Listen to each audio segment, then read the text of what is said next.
Hello everyone and welcome back to Sports Apex. Today we'll be talking about the game that has just finished today of the Cricket World Cup, Pakistan versus South Africa. Finally, we have seen a close thriller in the World Cup. The first close thriller we've seen. Everyone was asking for a thriller, close game. When are we going to get one? It's all one-sided.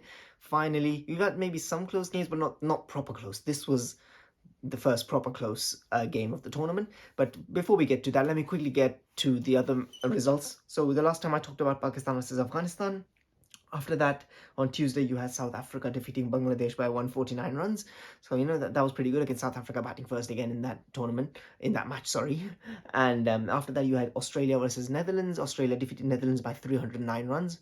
I think it was the biggest margin in the World Cup history and second biggest overall, I think, after India defeated Sri Lanka 317 runs. This was the second biggest. You had centuries from David Warner and a blistering century from Glenn Maxwell, who scored 100 off of just 40 balls, and that was a world record in the World Cup. So just amazing knock by Glenn Maxwell that was. So yeah, Australia defeating Netherlands, and then yesterday you had Sri Lanka defeating England by 8 wickets. England 156 all out, and then Sri Lanka chasing it 160.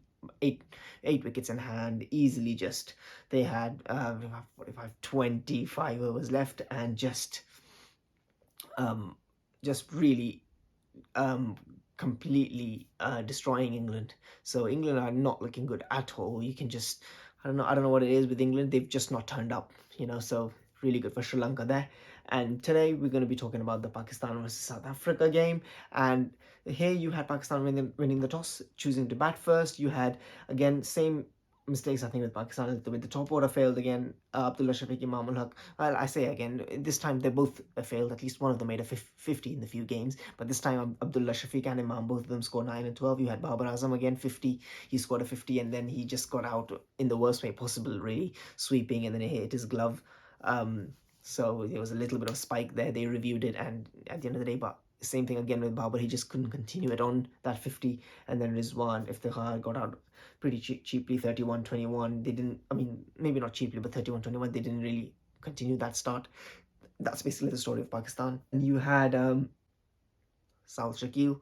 You had him, who scored 52 from 52 balls. He did something. Shadab Khan, 43 from 36. He was good as well. And they, stitched together some partnership. Mohammad Nawaz, 24 from 24. He tried to do something, but at the end of the day, they were all out for 270, 46.4 overs. The thing with Pakistan is, I think if they had a bit more game sense and game awareness, they could have done well. If they had just batted the whole 50 overs, just, knocked it around a little bit, they could have got to 290, around that much, and that could have been enough on this, as we saw how the match played out. So it's just that, I think, part of the game Pakistan really needs to get better at, play a bit more smartly. Even the tailenders, some of them can bat, the tailenders, Shaheen, Mohammad Wasim Jr. and Mohammad Nawaz. They were just going for lofted shots. You could easily just take singles up to and play the whole 50 overs. And we could have won from there. And that's, I think, what Pakistan, the batting coach, and they just need to sit down with them and tell them that, to be a bit more aware of the game situation. All they needed was singles, really. They could have just done that to get to 290. So that's something that Pakistan didn't really do well. They need to work on that. And then in the second innings, they did really well. South Africa started well. Quinton de Kock and Temba Bavuma started well, and then Shaheen took a wicket off Quinton de Kock, and then basically all the others sort of felt, they didn't really do much as well. Rassie van der Dusen, 21 from 39. You had Hendrik Klaasen, 12 from 10. He was just, out there to, just hit sixes, really. And then Mohammad Wasim Jr. got him out. Mohammad Wasim Jr. was really good again. You had him coming in for Hassan Ali, because Hassan Ali had a fever. Mohammad Wasim Jr. was really good. You had Aiden Markram was the pick of the batters. He scored 91 of 93. He got out in the end playing a rash shot to Osama Mir. He really should have stayed there. But then you had, pretty much everyone, David Miller, Janssen going out for 29, 20. And then in the end, it really got, after Markram got out, they needed like 20 something from, 40 balls or whatever. Very much. You could have, at the one point, they needed 36 from 70 balls or something. So you could have thought easily South Africa would win from there. And then Markram got out, Gerald Coetzee got out, Shaheen got him out. And then that amazing Coton ball from Haris Rauf to Lungi Ngiri, he was out. Then they were like 260 for 9 wickets. There was just 1 wicket they needed, Pakistan, to win the game. And Tabriz Shamsi and Keshav Maharaj were there. They basically bowled all of their fast bowlers out which is a good decision from Babar because this is what you needed to do. Well, there was loads of just missing the outside edge of the bat from Shaheen Afridi, Mohammad Wasim Jr., and then that big thing that we're gonna all is the big talking point is that umpire's call.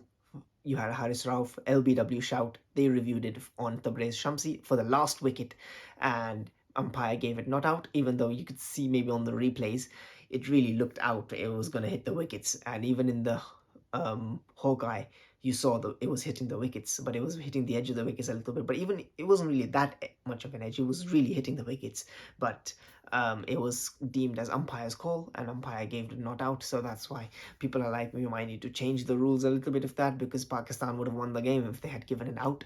So it was hitting the wickets, so people are like, maybe it should be out then. So might need to look at the rules. But at the end of the day, those are the rules, laws of the game, and we have to follow them. It's as simple as that. No excuses on the umpires. It just is what it is. Maybe there was some situation awareness from Pakistan in the batting could have maybe helped them, or maybe not bowling too many wides. So at the end of the day, we can't really blame the umpires. So it is what it is.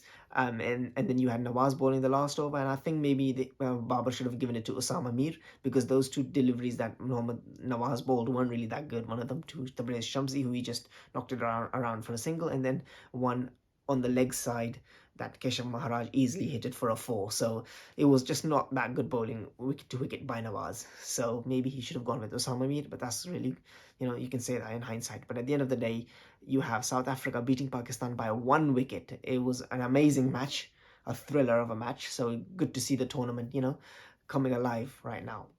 That's what Pakistan really does. But really, you want to talk about also is how could South Africa get to this position from 36 from 70 balls. Markram said they really should have won that game easily with like 30 balls to spare, 40 balls to spare. But really good comeback from the Pakistan, even by the Pakistan team, even in the field, they just looked energized. So if they could have done that in the second, third match, that would have been much better. But at the end of the day, they looked energized. They fought until the last ball, and you have to give them credit for that. So well in Pakistan. But Sri Lanka, that C word is coming to haunt them, the chokers tag. They were really in control, and they just nearly gave it all away again, losing so many wickets. And then it's not like they needed 20 from 25 or something like close. They needed 20 or 30 from 40, 50 balls or whatever. It was a lot of margin. They could have easily just made singles and won. But so it will be playing on their mind now. Other teams will be looking at it to let's just win the toss, make South Africa chase, because they do stumble even with that good batting lineup. So again, but maybe they might brush off that tag of chokers because they've won this game now. So we'll see what happens in the upcoming matches, but the other teams have probably seen that weakness of South Africa now. So yeah, but South Africa right now sitting pretty at the top of the table, good net run rate, +2, 10 points, so they're looking really good as well, South Africa as well. So that's good. And then for Pakistan, it's all but over. Basically, we're out of the tournament. 4 losses on the bounce, and they'll just be hoping to at least win their remaining 3 games, or win as much as they can to go off from this tournament happy a little bit. So that's just it for that. Really not a really good tournament for Pakistan, but hopefully they can maybe revamp their ODI and T20 side, and really maybe just play attacking cricket, maybe change some personnel and just start fresh. But we'll talk about that after the tournament. But finally, we've seen a thriller in this tournament, a great day, a great game of cricket, and a very close one for the first time in this tournament. So ladies and gentlemen, that's it for the video. Thank you for watching.